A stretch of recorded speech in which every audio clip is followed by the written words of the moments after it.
Hi students, I'll explain Rudyard Kipling's poem If summary in Telugu. Rudyard Kipling December 30 1865 బాంబేలో British colony of ఇండియాలో జన్మించాడు. అంటే British వారు పాలిస్తున్న బాంబేలో అతను 1865లో జన్మించాడు. అలాగే లండన్లో 1936లో చనిపోయారు. అతను English novelist, short story writer and poet who advocated British imperialism. అతను బ్రిటిష్ ఇంపీరియలిజం సపోర్ట్ చేశాడు. ఇంపీరియలిజం అంటే సామ్రాజ్యవాదం. సామ్రాజ్యవాదం అనేది ఏంటి అంటే అధికారం మరియు ఆధిపత్యాన్ని విస్తరించే ఒక రాజ్య విధానం అన్నమాట. అంటే ఇతరుల దేశాల యొక్క భూభాగాన్ని ఆక్రమించుకుంటూ అక్కడి వనరులను దోచుకుంటూ పరిపాలించడాన్ని ఇంపీరియలిజం అంటారు. దాన్ని రడియార్డ్ కిప్లింగ్ బ్రిటిష్ యొక్క సామ్రాజ్యవాదాన్ని అతను సపోర్ట్ చేశాడు. అందుకే చాలా మంది అతన్ని క్రిటిసైజ్ చేస్తారు. సో ఇది well known for his works the jungle book, children's classic and king. So అతను చాలా పాపులర్ వర్క్స్ ఏంటి అంటే జంగిల్ బుక్, ఇది చిల్డ్రన్స్ షార్ట్ స్టోరీ పుస్తకము. ఇది చాలా పాపులర్. అలాగే 'కిమ్' అనే నావెల్ గూడా పాపులర్. ఇది నవల ఎవరి గురించి ఉంది అంటే కింబల్ ఓ'హరా అనే ఒక ఆర్ఫన్ అంటే అనాథ. కింబల్ ఓ'హరా అనే ఒక అనాథ అతను చేసిన అడ్వెంచర్స్ హిమాలయస్‌లో అతను చేసిన అడ్వెంచర్స్ సాహసాలకు సంబంధించి ఈ నావెల్ ఉంది. His earliest short stories are set in British India. అతని మొదట రాసిన కథలన్నీ గూడా బ్రిటిష్ ఇండియా అంటే బ్రిటిష్ వారు పరిపాలిస్తున్న ఇండియాకు సంబంధించి బ్యాక్‌గ్రౌండ్ ఉంది అందులో. ఆ కథలకి. Throughout his life, Kipling declined numerous honors such as knighthood and the poet laureateship. So అతని జీవితంలో కిప్లింగ్ చాలా గౌరవాల్ని, చాలా అవార్డులని తిరస్కరించాడు. అందులో నైట్‌హుడ్ కూడా ఉంది, గౌరవం చే ఒక బిరుదు ఉంది. అలాగే పోయెట్ లారెట్‌షిప్ ఆస్థానం సంబంధించి ఆస్థాన కవిగా ఇచ్చే పదవి కూడా ఉంది. ఇవన్నీ అతను తిరస్కరించాడు. కానీ received Nobel prize for literature in 1907 1907లో ఆహ్, సాహిత్యంలో నోబెల్ ప్రైజ్ మాత్రం ఇతను తీసుకున్నారు. The 32 line poem consists of 4 stanzas. So ఇందులో 32 లైన్లున్నాయి పోయెమ్‌లో. 4 స్టాంజాలుగా విభజించబడిందది. ఒక స్టాంజాకి 8 లైన్లుంది. దాన్నే ఆక్టేవ్ అంటారు. ఆక్టేవ్ అంటే 8 లైన్లు. ఒక స్టాంజాకి 8 లైన్లు. 4 స్టాంజాలు. So 32 line. So rhyme scheme simple ఉంది. ఇందులో ప్రతి ఆహ్, స్టాంజాలో ఈ రైమ్ స్కీమ్ రిపీట్ అయితది. సో అది రైమ్ స్కీమ్ ఏంటంటే AB, AB, CD, CD. The poem is about the instructions for living in the world given by father to his son. So ఈ పోయం దేని గురించి ఉందంటే ఒక తండ్రి తన కొడుక్కి ప్రపంచంలో ఎలా బతకాలి, how to be how to become a good man, how to become an ideal man, virtuous man, ఏ విధంగా నైతికంగా ఉండాలి, నీతిగా ఉండాలి అనేది కొన్ని సూచనలు చేస్తాడు. సో అందుకే ఇఫ్ అనేది ఒక కండిషనల్. సో ఈ తండ్రి కొన్ని సూచనలు చేస్తూ ఉంటాడు. నువ్వు ఇఫ్ ఇలా చేస్తే చివరికి ఏమవుతావు అంటే will be a man, will be a good man అవుతావని. సో ఆ కండిషన్స్ అన్ని ఫుల్ఫిల్ చేయాలి. చేస్తే అది రిజల్ట్ మంచి మనిషిగా మారుతావని అతని కండిషన్స్ అన్ని ఒక సెట్ ఆఫ్ ఇన్స్ట్రక్షన్స్ అన్ని ఈ పోయంలో ఇస్తాడు. The poem has been inspiration to many young British boys. ఇది ఎంతో మంది బ్రిటిష్ యువకులకి ఇది చాలా మోటివేటింగ్ గా ఉండేది. It can be assumed that the listener may be the speaker's son. So ఇక్కడ మనకి ఏం తెలుస్తుందంటే ఇది స్పీకర్ యొక్క సన్, పోయిట్ యొక్క సన్ అని చెప్పేసి మనం అనుకోవచ్చు. ఇది the poet advises this son to remain cool and calm when others lose their composure and blame him for their failures or hold him responsible. So poet ఏం సలహా ఇస్తారంటే తన కొడుక్కి, నువ్వు ఇతరులను నిన్ను బ్లేమ్ చేసిన వాళ్ళ ఫెయిల్యూర్స్ కి నిన్ను బ్లేమ్ చేసిన, నిన్ను రెస్పాన్సిబుల్ గా బాధ్యునిగా చేసినా కూడా నువ్వు కూల్, కామ్ గా ఉండు, స్టే కామ్. సో నువ్వు కోపానికి గురి కాకుండా చాలా కామ్‌గా ఉండు అని అడ్డ అడ్వైస్ చేస్తాడు. So, the poet talks about self belief and self trust. So, తర్వాత లైన్‌లో పోయెట్ స్వీయ నమ్మకము, స్ స్వీయ విశ్వాసము, సెల్ఫ్ ట్రస్ట్ అంటే తనపై తనకు ఉండే నమ్మకం గురించి మాట్లాడుతున్నాడు.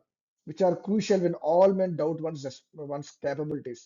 సో, ఇది చాలా అవసరం ఇది. తనను తాను నమ్ముకోవడం. సో, కాన్ఫిడెంట్‌గా ఉండడము, స్వీయ నమ్మకము.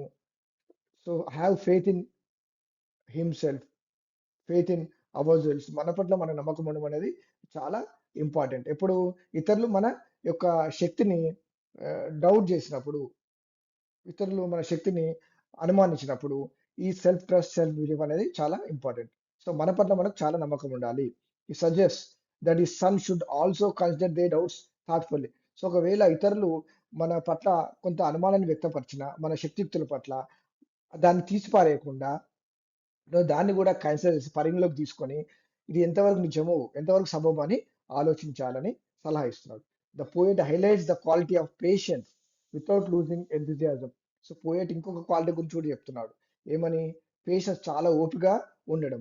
పేషెన్స్ ఇస్ గుడ్ అని చెప్తా ఉన్నాడు. సో మనము ఉత్సాహాన్ని కోల్పోకుండా చాలా పేషెన్స్, ఓపికతో ఉండడం అనేది చాలా మంచిది. The poet emphasises honesty and urges him not to lie. So poet ఇంకేం చెప్తున్నాడు, సెట్ చేస్తా ఉన్నాడు అంటే నీతి గురించి, నీతి నిజాయితీ గురించి. సో ఎప్పుడు కూడా అబద్ధాలు ఆడకూడదు. ఎందుకు? ఎప్పుడు అంటే ఈవెన్ దో అదర్స్ లై అబౌట్ హిమ్, ఇతరులు తన పట్ల, అతని పట్ల ఆ అబద్ధాలు చెప్పినా కూడా, అతని వెనుక చాడీలు చెప్పినా కూడా తాను మాత్రం నీతి నిజాయితీగా ఉండాలి. ఈ should not give way to hating and should avoid boasting about virtues and knowledge. So అతను ఈ జెలసీకి, ద్వేషానికి ఎటువంటి ప్రాధాన్యత ఇవ్వకూడదు, అవకాశం ఇవ్వకూడదు. Avoid boasting about virtues and knowledge. Boasting అంటే షో ఆఫ్, ఎక్సెసివ్, గొప్పగా, ప్రైడ్ గా తన గుణాలని, నాలెడ్జ్ ని మా ఇతరులకి ప్రదర్శించడానికి ప్రయత్నం చేయకూడదు. ఎక్సెసివ్ ప్రైడ్ ఉండకూడదు అని చెప్తున్నాడు. So second stanza, the poet suggests that he should dream big, but not allow dreams to rule over him. Poet ఏం సలహా ఇస్తున్నాడు తన కొడుక్కి అంటే, స్పీకర్ ఏం చెప్తున్నాడు, "ఉమ్, పెద్ద కళని కనండి, పెద్ద కళని కనండి, కానీ ఆ కళని నిన్ను మా రూల్ చేయకుండా చూడు, నువ్వు మాస్టర్ గా ఉండాలి." సో అంటే day dreaming, thinking too much never lead to success. So political అనడము, తర్వాత ఎక్కువగా అతిగా ఆలోచించడం అనేది సక్సెస్ కి ఏమాత్రం కూడా సహకరించదు, ఉపకారం ఉండదు. కాబట్టి అటువంటివి ఆపేసి డ్రీమ్ బిగ్, కానీ ఆ కళలను మాత్రం నెరవేర్చుకోవడానికి, ఆ గోల్ నెరవేర్చుకోవడానికి సరిగైన ప్లాన్ తో ఉండమని చెప్తున్నాడు. So the poet personifies triumph and disaster. So triumph అంటే సక్సెస్, డిజాస్టర్ అంటే ఇక్కడ డిఫిట్, విజయము, ఓటమి అని ఈ రెండు పదాలని ఇక్కడ వాడాడు. పోయిట్ ఈ రెండు పదాలని పర్సానిఫై చేస్తాడు. అంటే ఆ, జీవించి ఉన్న వ్యక్తుల్లాగా, ఇద్దరు వ్యక్తుల్లాగా చెప్తున్నాడు సక్సెస్ ని, డిఫీట్ ని. Adjust him to treat these to impostors the same. Impostor అంటే మోసగాడు, ఇతరులను డిసీవ్ చేసేవాడు. సో ఈ రెండు కూడా, ట్రయంఫ్ అండ్ డిజాస్టర్ రెండు కూడా తాత్కాలికమైనవే. సక్సెస్, విజయము, ఓటమి రెండు తాత్కాలికమైనవి, ఎప్పటికి కూడా ఒకే రకంగా ఉండవు. కొన్నిసార్లు సక్సెస్ అవుతావు, కొన్నిసార్లు ఫెయిల్యూర్ అవుతావు. కాబట్టి రెండింటిని ఒకే రకంగా ట్రీట్ చెయ్యి అని చెప్తున్నాడు. So he should be ready to hear his words twist by knaves dishonest people for they personal benefit. So అతను కొడుకు ఇంకేం చెప్తున్నాడు, తను ఎప్పుడు కూడా సిద్ధంగా ఉండాలి. సో కొంతమంది నిజాయితీ లేని వ్యక్తులు, అవినీతి పరులు తమ అవసరాల కోసము, ఓన్ బెనిఫిట్స్, పర్సనల్ బెనిఫిట్ కోసము, తమ లబ్ధి పొందడానికి వాళ్ళు ఏం చేస్తారంటే తను మాట్లాడిన మాటల్ని ట్విస్ట్ చేస్తారు, మార్చి చేస్తారు వాళ్ళు. అటువంటి వాటిని కూడా వినడానికి సిద్ధంగా ఉండు. The speaker talks about a never give up attitude.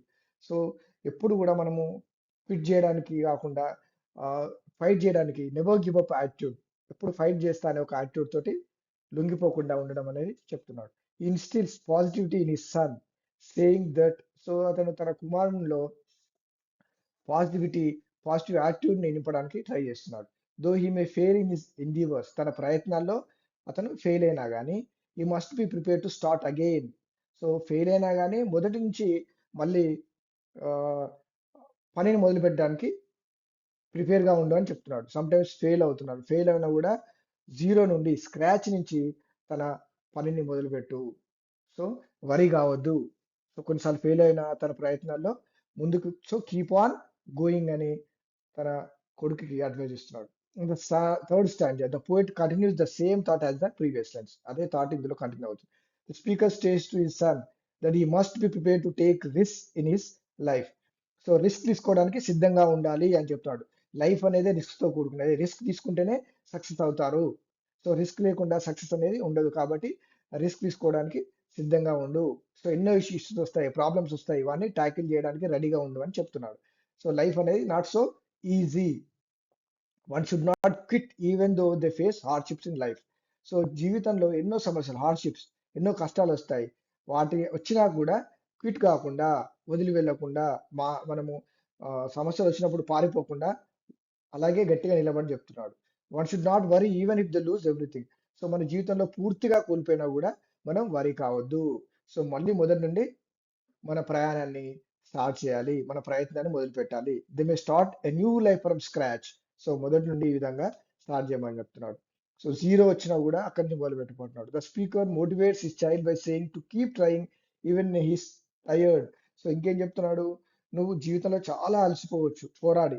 కానీ అయినా కూడా చేసే ప్రయత్నం మాత్రం కంటిన్యూ చేస్తూనే ఉండాలి అని చెప్తున్నాడు. One should have a strong will. ఇక్కడ విల్ అంటే ఇక్కడ విల్ పవర్, శక్తి, మనశ్శక్తి, ఆత్మ విశ్వాసము, విల్ పవర్ చాలా స్ట్రాంగ్ గా ఉండాలి. Which motivates them to hold on. కష్టాలు వచ్చినప్పుడు అది మనకి హోల్డ్ ఆన్ అని ఆగమని చెప్తుంది. అలాగే ముందుకు వెళ్ళమని చెప్తుంది. In the fourth stanza the poet talks about pride and ego. So ఇక్కడ గర్వము, ఈగోకి సంబంధించిన విషయాల్ని ఫోర్త్ స్టాంజాలో పోయెట్ మాట్లాడాడు. One should not be egoistic when among elder or rich people. So ఎప్పుడైతే నువ్వు రిచ్ పీపుల్, డబ్బు ఉన్న వాళ్ళతో ఉన్నప్పుడు బాగా ఈగోయిస్టిక్ గా గర్వంగా ఫీల్ కాకూడదు. So one should treat the rich and poor the same way. So poor బీదవారితో డబ్బున్న వారితో ఉన్నప్పుడు కూడా ఒకే విధంగా ఉండమని సలహా ఇస్తారు. One should never give up once ideals. So నీకు కొన్ని మారల్స్ ఉన్నాయి, నైతిక విలువలు ఉన్నాయి, వాటిని ఎప్పుడు కూడా వదిలిపెట్టకూడదు. Neither friends Nar enemies can hurt if one is strong. నువ్వు చాలా గట్టిగా ఉన్నప్పుడు నీ ఫ్రెండ్స్ హర్ట్ చేయరు, నీ శత్రువులు నిన్ను కూడా హర్ట్ చేయరు. సాధ్యం కాదు. Time is valuable. Last 2 lines లో టైమ్ ఈజ్ వాల్యుబుల్. టైం చాలా విలువైనది. Time does not wait for anyone. ఎవరి కోసం సమయం ఆగదు. And does not forgive those who waste it. So సమయం వృధా చేసిన వాళ్ళను ఆ, క్షమించదు. The final lines conclude the poem by stating that if his son or any young boy, తన కొడుకే కాదు ఇంకెవరైనా young boy fulfils the conditions, ఇప్పుడు చెప్పిన అన్ని కండిషన్స్, ఇఫ్ అని చెప్పిన కండిషన్స్ అన్ని కూడా పూర్తి చేస్తే అప్పుడు రిజల్ట్ ఏమవుతుంది? He can achieve success in life. తన జీవితంలో విజయం సాధిస్తారు అని చెప్తున్నారు. అందుకే ఈ కండిషన్స్ అన్ని. సో ఈ has put so many conditions. అవన్నీ ఫుల్ఫిల్ చేస్తే ఏమవుతాడు? He will be a man. అతను ఒక మనిషిగా నిలబడగలుగుతాడు. మనిషి అంటే ఇక్కడ ఉద్దేశం ఏంటి అంటే a true human, a true man, ఒక నిజమైన మనిషి, అన్ ఐడియల్ మ్యాన్, ఒక విలువలున్న మనిషి, వర్చువస్ మ్యాన్ గా ఉంటాడు అని ఆ పోయేట్ ఈ విధంగా తన కుమారుడికి సజెషన్స్, ఇన్స్ట్రక్షన్స్ ఇచ్చారు.